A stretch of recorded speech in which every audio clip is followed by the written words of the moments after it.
नमस्कार दोस्तों, हमारे गोरखपुर एंटरटेनमेंट चैनल को सब्सक्राइब करें और घंटी को दबाएं। वीडियो पसंद आए तो presented by Gorakhpur Entertainment। कुछ खेले बड़ी जा कि नशा खेल के और की ऐसे तो डाले बात फाड़ के फुलाइले होखे हर की जब भेटई के न कइल त हरि छौकल से आई हो कॉलेज सवेरे आ तोहर करब हम ओढ़नी से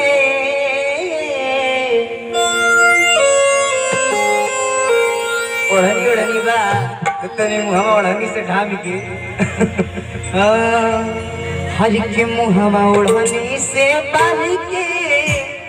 अरे नई होई जानना त सिंह में देर होई हो। Presented by Gorakhpur Entertainment।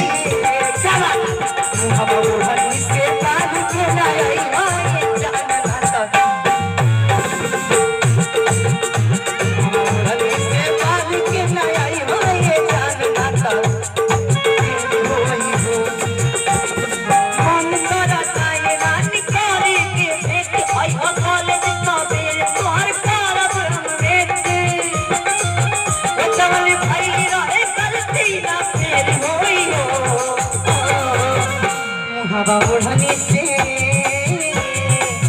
हवा ओढ़नी से बाल के नया आई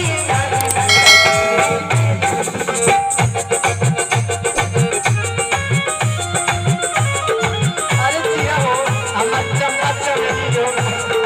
आय